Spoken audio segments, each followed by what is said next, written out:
Koblenz, Germany, the world's first trial of a senior member of the Syrian military for war crimes got underway in Germany on Thursday, despite ongoing restrictions due to the COVID-19 pandemic.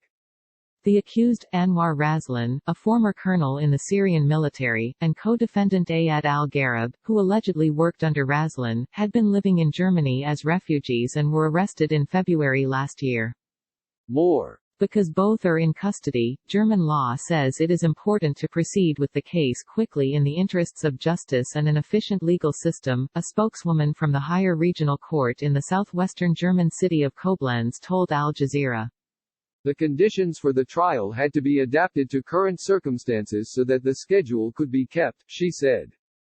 The trial began on Thursday in Koblenz, with benches carefully spaced out in the press and public galleries. Witnesses, lawyers and translators sat at tables separated by transparent screens.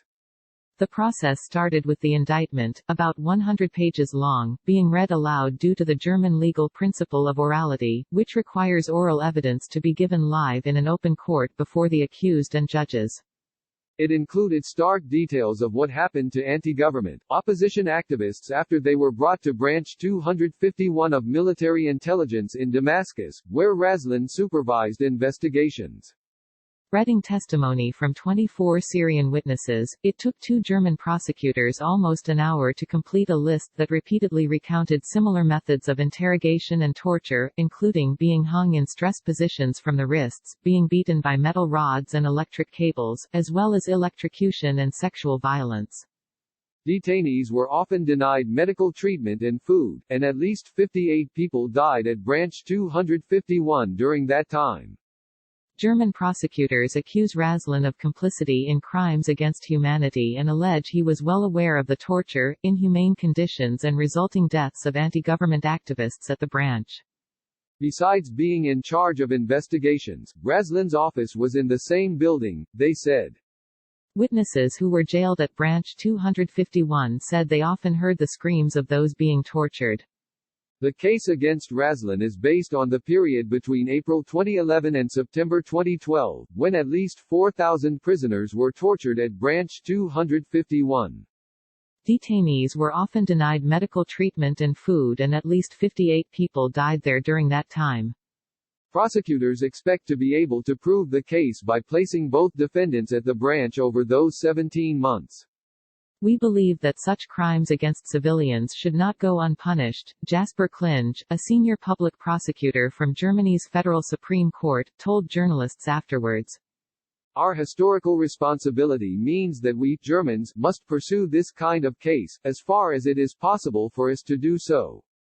There are no jury trials in Germany and the entire case, which is expected to take up to 2 years, will be decided upon by 5 specially appointed judges.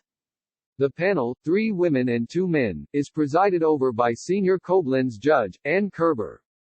On the first day of the trial, the accused and their defense lawyers had a chance to make an opening statement to the court. But Razlan's lawyer declined the opportunity, saying his client was preparing a written statement which would be presented in the next few days. Al-Gharib's lawyer made a statement, questioning the admissibility of his client's statements to German police, in which he admitted his own guilt. Al-Gharib is accused of rounding up at least 30 anti-government demonstrators in the autumn of 2011 and bringing them to Branch 251, where he knew they would be tortured and mistreated. In 2018, he had been invited to give federal police a statement about this, his lawyer told the court, but was told he would be a witness in a case to do with war crimes.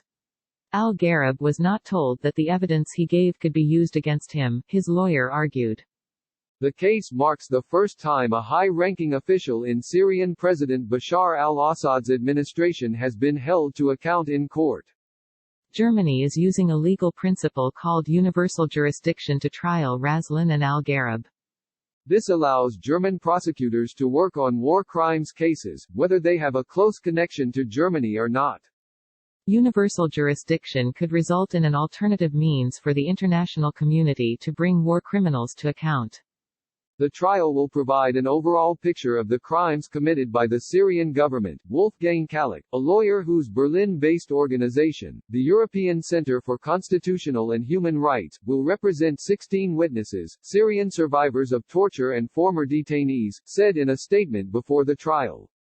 This knowledge can then be used by others and in other trials, be it in Arab countries or on the international level.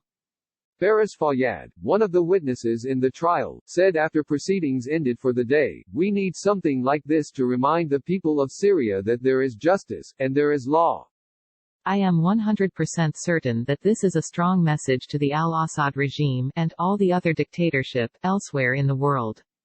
This first session of the trial continues until Wednesday next week, before adjourning until May.